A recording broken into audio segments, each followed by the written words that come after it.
Suzanne. Dear Suzanne. Yeah. Perhaps because it comes out of my childhood. And Suzanne was a woman whom I loved without ever knowing. She was the painting. She was the woman in Renoir's painting. You know the painting? A small piece of it. It's a painting by Renoir. The guy in blue is Renoir's brother, who looked very much like Renoir. So that's Suzanne when she was 19 years old. And it's a very large picture. It's at least 4.5 feet high. So it's a big picture. And when my father took me to the Museum of Fine Arts, in those days, it was at a large room at the end of a very long corridor.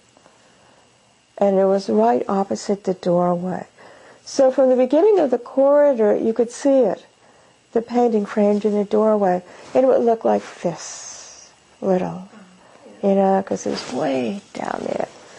And my father would do, we always went to the Impressionists. That's what my father loved. We only went to see what my father loved.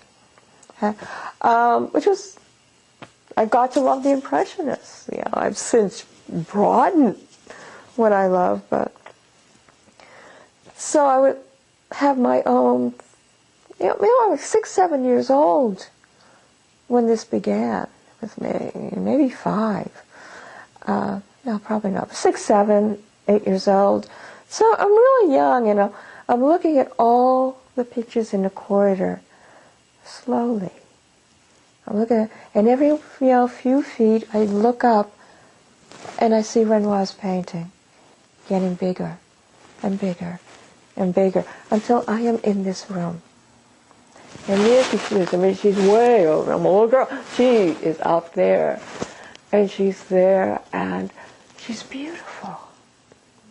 She's beautiful. Like, wow, she's beautiful. And my father told me the story about her, because my father was an artist. So he says, this is Suzanne Valadon. This is a model who has a name. She's not one of those anonymous women in all the other paintings. They're just a model that the artist used. Unless it was his wife or lover or sister. You don't know who these people are in all those paintings, all those nude studies. They're just somebody that the artist hired, And certainly Suzanne was someone that Renoir hired to be a model. She was his favorite model. Yeah, babe. So he said, that's her. And she was the mother of Maurice Utrillo. Okay, I've been looking at all these paintings. I know Utrillo. Didn't particularly like Utrillo. I still don't particularly like Utrillo.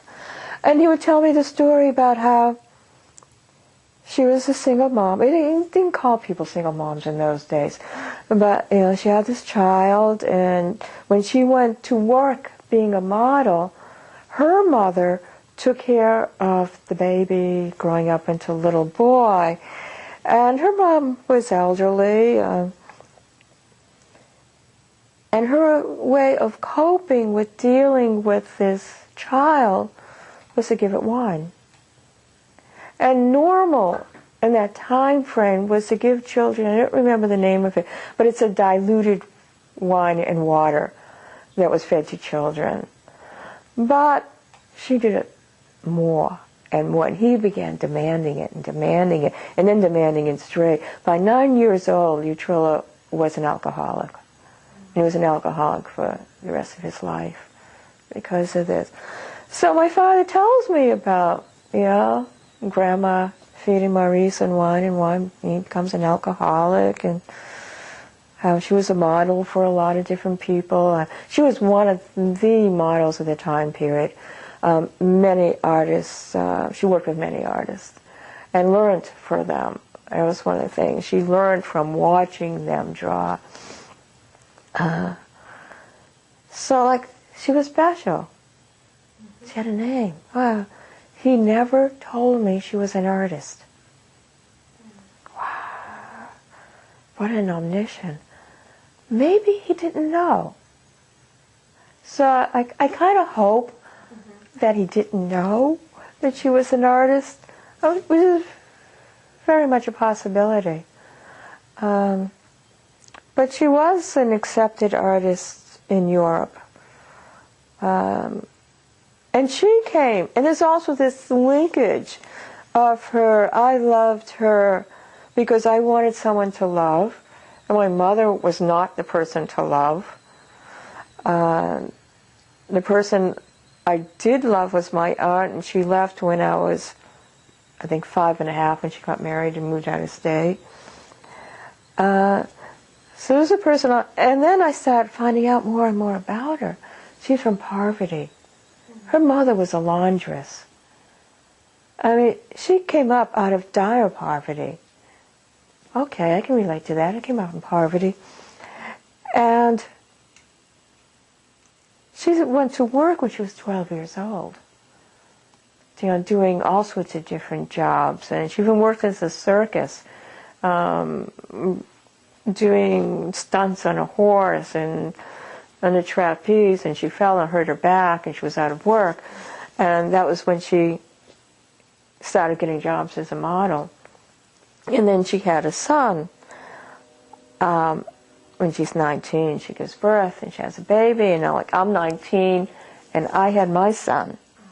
So there is that connection. And while I was married for 2-3 years, that broke up, and I was then the single mom. And she loved to draw. She started drawing when she was a little girl, and she would draw with hunks of coal on a sidewalk and doing this. So she grew up loving to draw, and I grew up loving to draw. I mean, I started drawing when I was 5 years old, 4.5, 5 years old. I started drawing. I saw my father draw too. So there's that. So there's that connection, and the single mom connection, and a second marriage. She married and divorced and married again, and I married again, and she married. Her second husband was an artist too, who also did other things. He did real things that you can make a living on. And my second husband was also a writer. He's now a musician, but he's still creative. He just switched from writing to music.